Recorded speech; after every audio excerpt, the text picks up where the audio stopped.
questions that are really on our hearts in private, I think most people search that online. Yeah. I think that's a big deal if you're trying to really see like what's going on in the hearts and minds of people.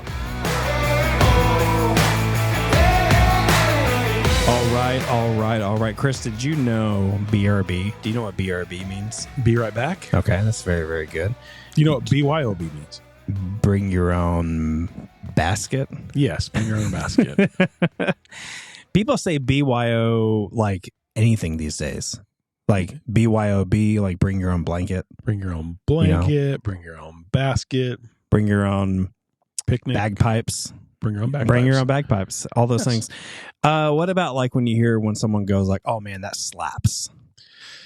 I get out of my depth there. you can't hang with the youths of America. I have an idea of what it means, and Yeah. it seems like it's a good You thing. think it's like a slap? Yeah, like good old slap. Yeah, gonna slap that slaps in the face. Slap. It's Right. whack. That dude is whack. If somebody says it like that, I'm thinking, okay, that's a good thing. Can We're you excited. deal- Everybody's can you deal with excited about that? it. What about any other acronyms that are really popular? LOL. With the LOL. Oh yeah. Lots of lemonade. What's the rolling on the floor? Rolling on the floor, ROF. laughing. Roful. Yeah, that's what I used to whenever I saw that. What's roll from owl? What's Roful? Yeah. Rolling on the floor, laughing my booty off. Sure. Have you yes. heard of that one before? It's like the Ruffle La Mau. That just seems like a mouthful. Okay. Yeah, lots of Did you say acronyms here. Ruffle Mau Mau? Ruffer meow. Ruffer meow meow. Yeah, lots of acronyms. Another one, famous one, NQT. You know what? A little bit of self-promotion that doesn't hurt anyone. I've never said NQT until this year. NQT. But now we say it quite often. Because it means ba-dum-bum. Not quite this. Yeah. Oh, sorry. Not quite there. Not quite. What are we calling this again? What is it called? Let me look this up and Google it.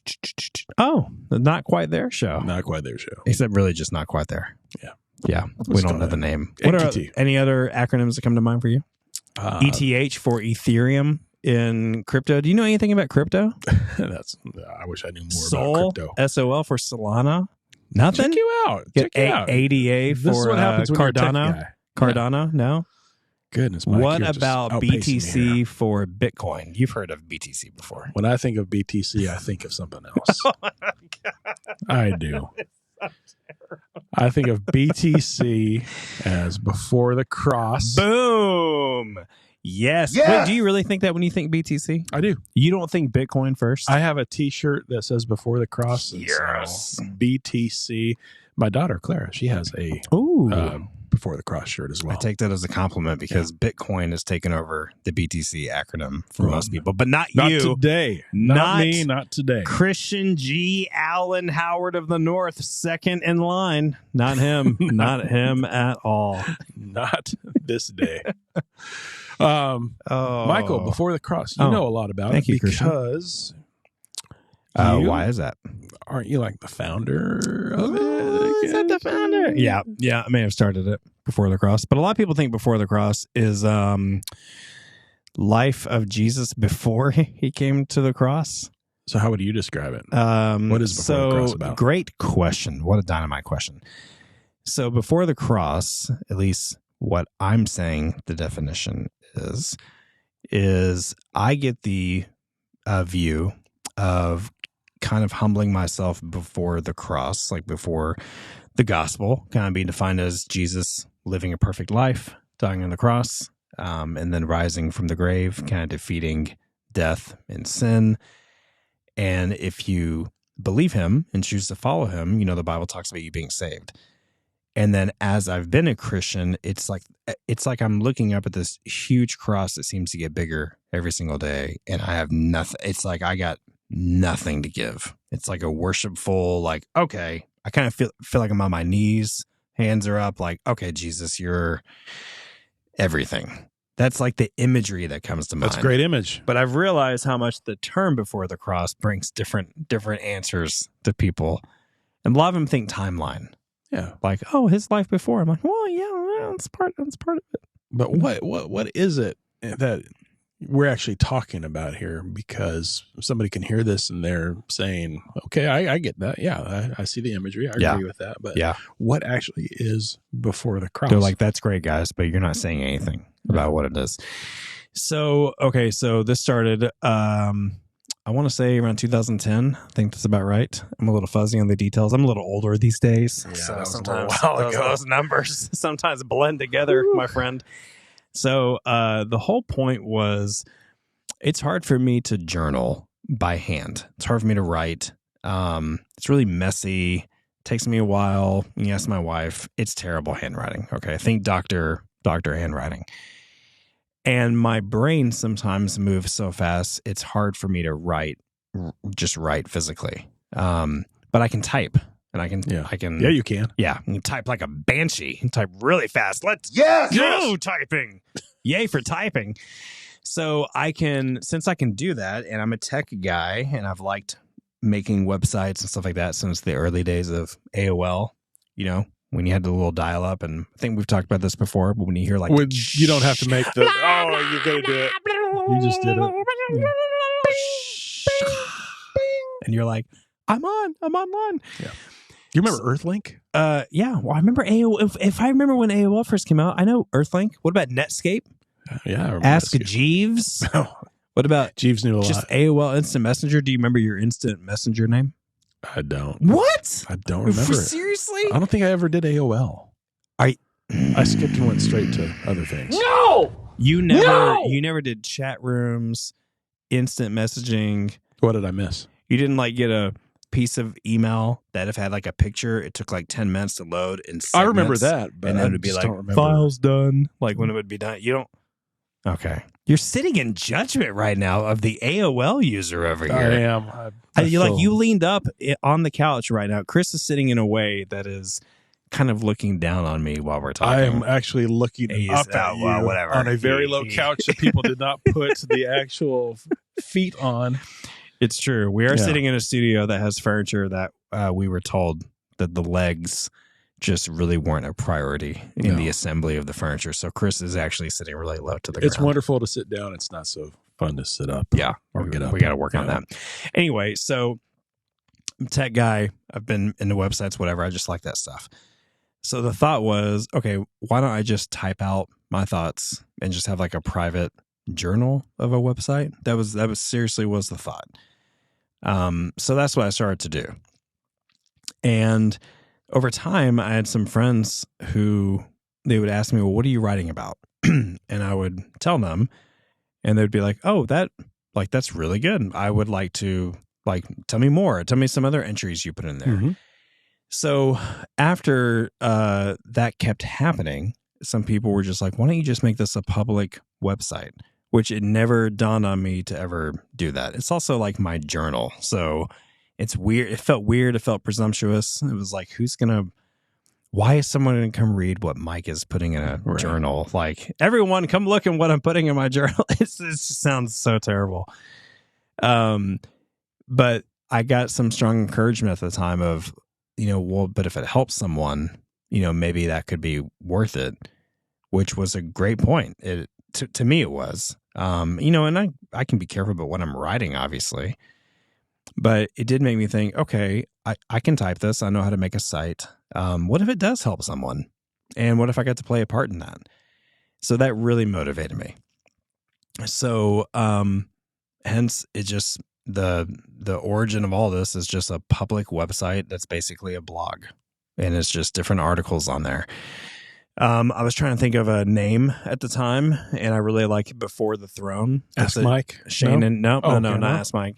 There's a Shane and Shane song called Before the Throne. It's one of my still favorites today. It's a pretty good one. Pretty much puts me in that posture of what I said about Before the Cross. And then I guess this is the nice public time to give official credit to Joelle. It's my wife, everyone. Right. This should on be the Joelle. Official name. I mean, she says she coined the name. I kind of don't remember how that conversation went. However, we're going to give her credit for it. Joelle, we're giving you a lot of credit. She did it. Yes. She was like, well, okay, instead of Before the Throne, just call it Before the Cross. Easy It's peasy. something about when Wrap she said it, I was like, that's it. Yep. And so started a site, started writing, and people just started reading, and I would start getting some feedback, and they would say, hey, I read this and I saw this scripture you used, or whatever feedback that you give me. And they're like, and it met me at that time. Yeah. And then I started just getting more feedback. And so I just kept writing. In your inner circles there, or are you branching out to? It started in my inner circles, and then I would start getting comments on posts and emails from people from around the country, some internationally. And that just kind of started rocking my world on, okay, the goal was never to set out for like a big website. It was just to be obedient and write, write in a journal. But the more I started hearing feedback, the more it was really putting like wind in my sails to keep going. Cause I'm like, oh, I think this is like a ministry that's happening. This is really exciting. And I went through like a million redesigns and tech stuff and would probably be writing an average of a couple posts a week. Got in a good rhythm of that. That's a good cadence, for years. It's hard. I don't write that frequently now, but as it was going and as it was building like hundreds of posts, one of the things that started happening is people would come to me and said, hey, I would like to write something, how do I start a site? And then they would get pretty overwhelmed at the thought of doing all that like groundwork, but they would have a subject matter or like a post, one or two posts in their head. So it just kind of made me think, okay, well, it's not just me. Before the Cross is not like the Mike Mobley Show. So I have a platform. Why don't you just write a post and we'll call it like a guest post? Some sites were doing that those days. Not everyone does that, but it was like, just why not give someone else a platform? They're writing whatever they think the Lord's leading them to write about. I can publish it and it's under their name, right? Like, why not? And that could reach someone. Right. So then I started getting, once a couple of guest posts went out, I started pretty frequently getting requests so someone else could write a post. And of course, you have to kind of screen these things. You get advertisements, you get people who maybe they write something that doesn't really line up with what BTC is trying to do. Yeah. Sorry about that. Yeah. But then, there'd be some people who wrote frequently. So Chris G. Allen here as a co-host was one of those people. Those were fun times writing for BTC. He's been a faithful writer, and a handful of other people too have done that as well. And that was exciting for me because, again, there wasn't a goal really here to begin with outside of obedience. So to allow it to be a place where other people can just write what they think is obedience to them. And it would reach people in different ways. They have a different tone of voice, different writing style, be a man or a woman or anything like that. So over the years, it's just become something now where it's at about 2.5 million or so views. And that's great. We've published a bunch of YouVersion Bible plans. I got an email the other day. It was like 327,000 subscriptions. And I'm seeing numbers that are just, and I have a little story for that on something that put it on the map. But I'm just seeing numbers that I get really excited about, whether we're at NQT or BTC or any other acronym. Any other acronym that we can dream up. I get really excited at content that can just go out into like the ecosystem. And you may never know.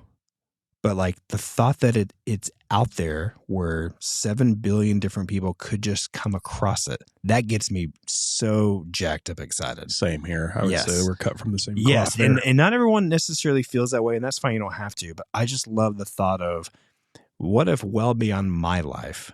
I mean, what if we go generations and Jesus hasn't returned or whatnot? You just never know. You never know how someone's going to come across something. And I wasn't even thinking kids. we didn't even have kids yet. But now also I think our kids. What if my kids or grandkids or great grandkids, they see that content too? Like that stuff gets me so excited. It's like, we have to keep going. Yeah. Kind of a thing. You've come a long way from just Mike's journal online at that point. Mm-hmm. It's become more of a community journal, more of a place where you can have a lot of people contribute to it. Mm-hmm. And you're reaching a lot of people. I mean, obviously with those kind of numbers there. It's having quite a bit of a reach, and we'll never know the impact of it, right? Yeah. I mean, you never know how far reaching it is, but it Sure. certainly has the opportunity to reach people just about anywhere. Yeah. What put it on the map? So, and I say that, by the way, like the numbers, sometimes it comes across like, oh, humble brag guy, you're going to say those big numbers. It's more of just I'm blown away. It's just, you know what? I just want to put the content out there. And some of the stuff has been topical. Some of the stuff it came out during certain time periods or news that was heavy. Like it was current events too. And some of it's timeless topics, and it's stuff that people are searching for. So, you get in the tech world, you can do a lot of deep dives on what people are searching for on the internet. It's not hard to find that. It doesn't mean you can go find people's personal information, right? I'm not talking about that. That's just like bad hacking, dark web stuff. You can see trends, right? Yeah, but you can see, you can go online and find what people are searching for, like the keywords, what they're looking for, things like that. Now we're talking SEO now. Yeah. I'm going to SEO, you just probably lost about some other people. They're the other day, someone thought SEO was like the CEO of a company. It's like, no, it's a different term. So search engine optimization is SEO. So I tried to narrow it down. Okay, in the type of writing I'm doing, what are people looking for? We talk about community in our last episode. People are looking for friends. I mean, here's my theory really quick before I kind of tell you some stuff on the map.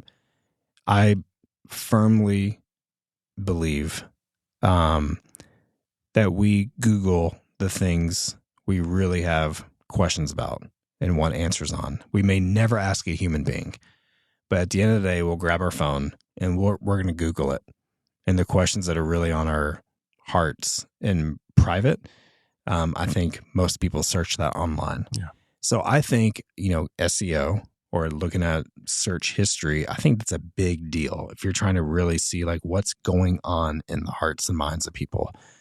At least I'm passionate about that. I'm not saying everyone has to be, but to me, that's a big deal. I think the online presence is like the new marketplace, so to speak. So I'm just passionate about reaching people where they're at, and they're typically on their device. So I want to reach them on their device, or at least have the opportunity to. So relationships, different relationship topics are searched about a lot. Money is searched about a lot. Yeah. The search for different religions, freedom, unity, a lot of heartache, a lot of mental illnesses, a lot of depression, a lot of suicide, a lot of where's my value? Yeah. Where's my worth? Those are hard hitting topics. Yeah. Right? They're heartbreaking topics. Right. And what I mean by heartbreaking is the numbers are high on how often the trends are, I don't have value. I don't think I'm worth anything. How do I find that? And sometimes you just see that desperation. I'm searching everywhere. Two of the top ones that are searched for the most, which one threw me for a loop, is humility. How do I humble myself? That one still today is a very interesting search term that I have not been able to put, you can help me with this, my finger on the pulse as to why. Why people are actually asking that question. Anything about humbling themselves. I'm not talking about the classic person who's like, how do I humble myself before the Lord? Right. Just general questions of how do I humble myself, or humbling yourself is searched for a ton. So what could be leading to ask that question? There's so many different ways. I don't know, actually. That topic, the second one I'll tell you doesn't confuse me. This topic of this humility search is very interesting to me. I have a theory about that. Okay, what's your theory? Usually when a relationship is going bad or something has happened to where your world falls apart, one of the things people might hear is you have no humility, or you're prideful, or you're arrogant. Okay. And, that's usually at the time where somebody loses something. So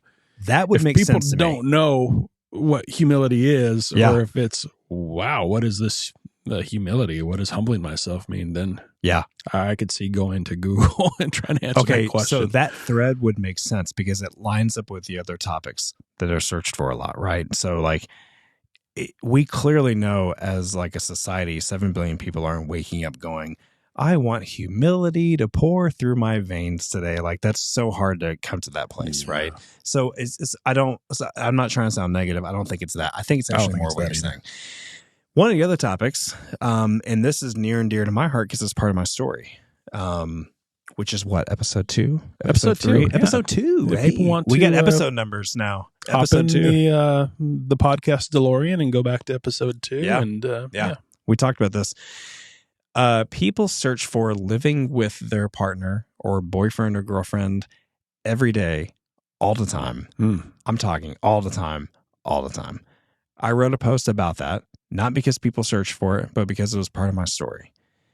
And I actually didn't realize how much people searched for it until after I wrote it. When I wrote about, I believe it's titled, What's Wrong with Living Together Before Being Married? I believe that's the title. You think I would have it memorized by now, but it's close to that. That post blew up so fast. It's like analytics are small posts, here we go, small spike on this post. And I was like, what is the deal? That put me on a search on a lot of search terms. Like, what are people looking for? And it's like a daily thing. And then it sent me back to where I was in that time period. I was asking the exact same question. I think I probably Googled it because I sensed something may not be the best about this scenario, but I couldn't tell you why. Sure. So I was asking the same question. So it's like it just hit me when that happened on, wow, people are really, really looking for some guidance and some help. So I wrote it. We could say it went viral. There were some Twitter accounts who shared it. What kind of comments did you get on that? I mean, everything was all in support of it, right? No pushback. The reason it also blew up is because it's one of the most volatile posts. It's the heaviest commented post, like by hundreds and hundreds. It's the top viewed post like every single day today, and it's a volatile reaction. It is a 50-50 reaction. It is people who go, yeah, I can see those reasons, and I think I've experienced that, and I think it's actually probably wrong. And then it's like the other half of like, who are you? It is not wrong. It is real love, and just a lot of hate. And I'm good with that.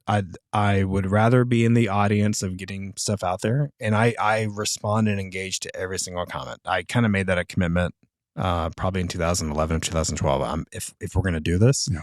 And I think it may reach people, I will engage with every single person.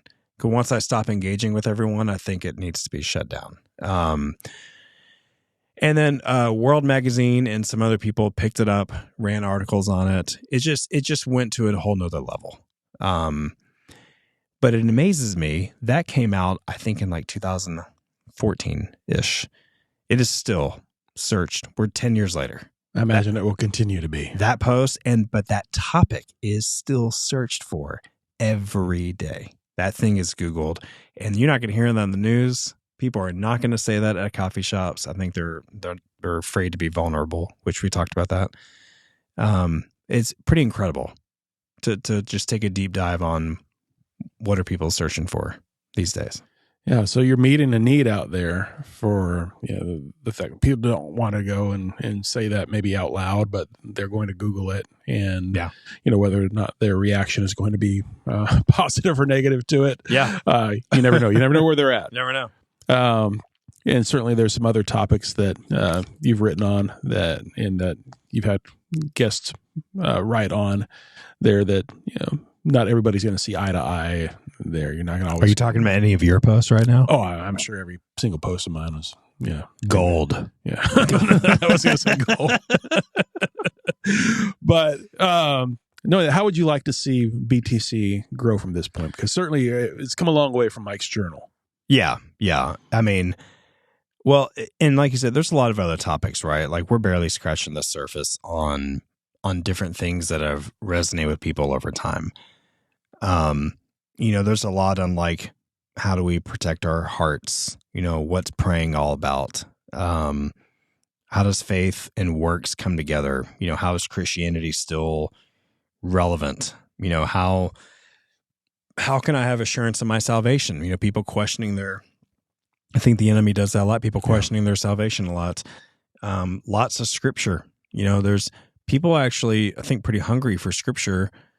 And they could have a physical Bible and turn to it, or they just say, what is scripture on X topic? And I think that's great. If it gets them in the word, I think that's great. But people searching for that, kind of how to know when the Lord is talking to you, how to discern, just lots of questions. With the overarching theme, I would say the most on value. And it really has broken my heart. On conversations I've had with people who they really think they do not have value, or they've been told that. And I'm here to say that's a lie. And I'm going to say that until I pass, or until Jesus returns, because everyone has value, because everyone's made in the image of God. And it's perfectly fine. People do not have to believe me. I get that. Like, they don't have to believe what I'm saying, but I'm just telling you that you have value, and regardless of what you've been told. And those are, I don't know, that's just real life. That's just real conversations. And it's just a theme I've seen over the last, what year are we in? 2024. So 14 years. Wow. It's a theme I've seen growing. And so, you asked, what do I want to see, or kind of, there's steady growth every day on BTC. There's more people, reading and commenting every day. And I love that. And if it helps one person, it's the same goal as when it first started. If it helps one person, I view that as a huge success. And if it's 5 views or 5 million views, I really, the bigger the number just makes me go more of awe of God, right? It's not about that. It's, wow, that's really awesome if that's impacting people. You never know who you've reached in that. And it's not about the volume. It's about, not at all.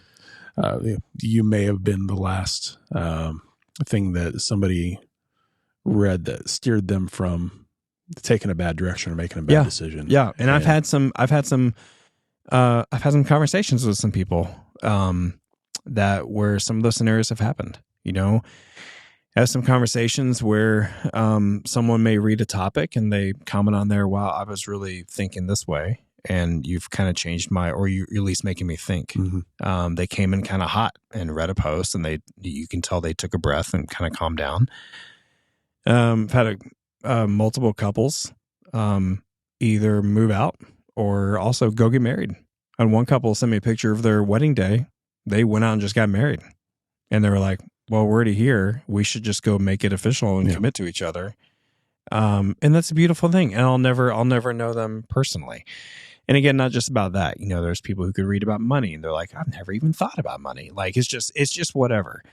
I would just love for it to keep going pretty much forever and keep reaching people where they're at, Love seeing the impact of it. Love your obedience in that too. Love that you invited people in and continue to invite people in. Mm-hmm. And then not knowing the impact or how far reaching it is, it doesn't matter. It's just something that that needs to be done. That is standing in the gap in many ways, where people aren't involved in community and don't have maybe even access to that kind of community. Yet, you never know what God will do in their life, but 100%. Here you are answering those questions, or at least giving them something to think about, and then putting truth in front of them, putting the word in front of them, and also sharing from your life as well. So they say, okay, this is from a real person. It's not somebody that I can't identify with, just throwing what they think at me. Yeah. Well, I'm glad you said that too, because I'm not like this. I'm not a prolific. Is that the word? Yeah, prolific. I'm not a prolific. Yeah. Am I saying it correctly? You're lific, but now you're prolific. So prolific. Prolific. Yes. I write probably like an 8-year-old. So don't be expecting great, authorship, prolific authorship. Can I say it like that? I would disagree with how with the quality of the writing there. I think no. But I meant, can I say prolific authorship? Does that make it sound more official? Sure. Okay. So I wouldn't go there expecting that, but here's what I've been encouraged by, just to prove your point. And whether we're talking NQT or other things, I'm so encouraged. And I get this way too. If I read or talk to someone and I just am hearing about their life, I'm naturally encouraged or challenged, or how do you not let it like affect you one way or the other? And so I think there's a lot of people out there who are not sharing about their lives. And it doesn't mean, it's not like because the whole world wants to hear from you. Like that's never been my motivation. That's not what we're saying. It's just there's people around you. You can share about just what's going on in your life. Just be honest. And you'd be amazed how quickly people share right back. And then here we go. Here comes the community thing. Yeah.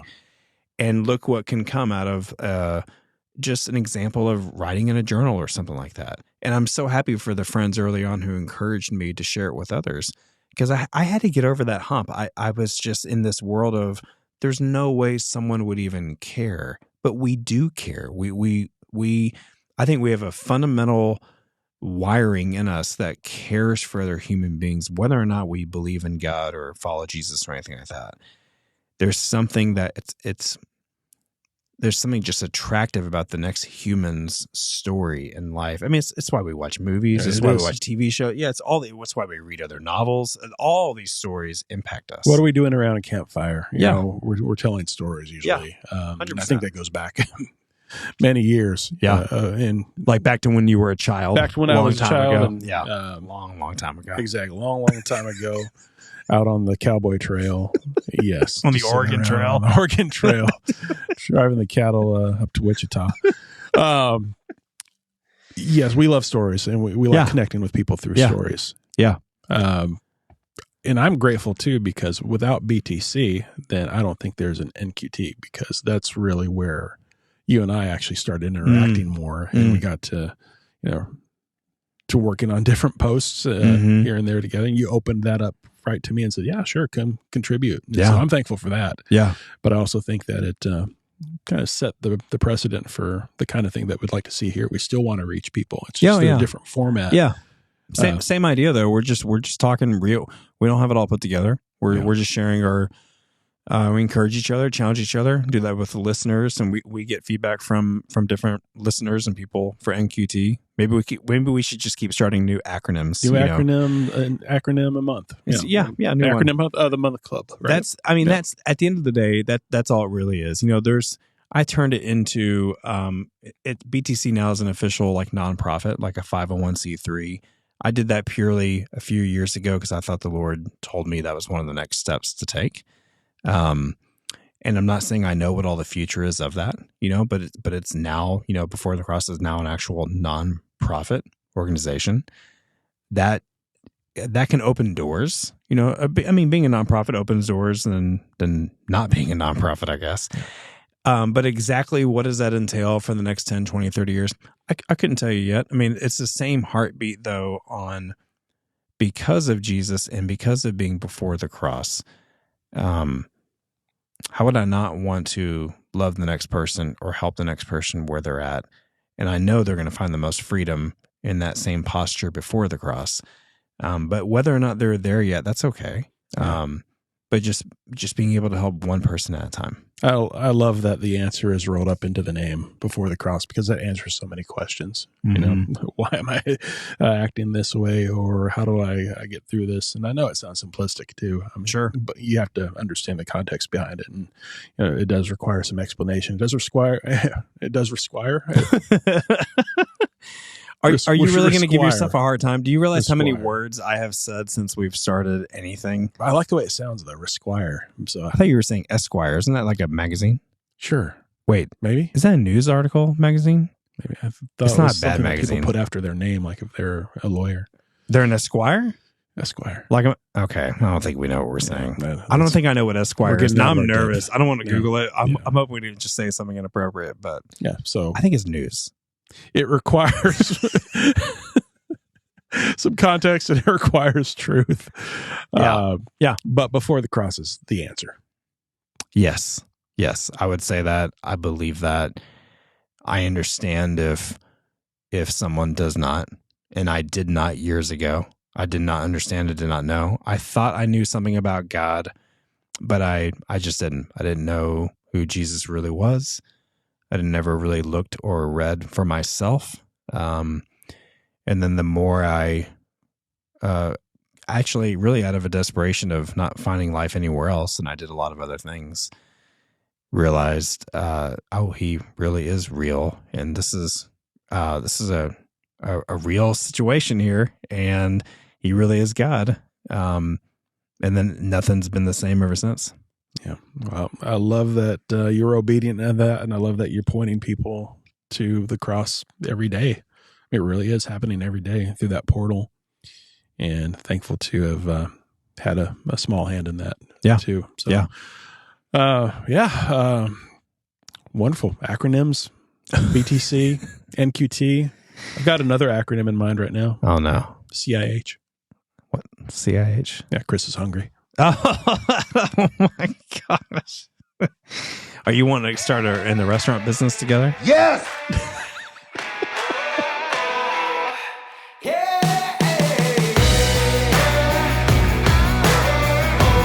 Thanks so much for joining us. Please consider rating and reviewing our podcast and hitting subscribe on whichever platform you prefer. Remember to keep moving forward because we're not quite there.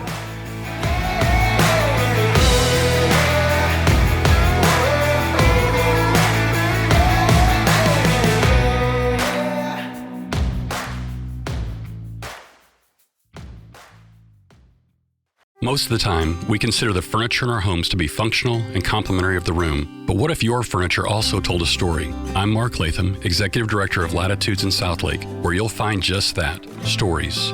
They're told through our furniture, home decor, and other artisan-made products, all supporting employment projects around the world. At Latitudes, it's more than a product. It's a beautiful story. For details and directions, visit latitudestx.com. That's latitudestx.com.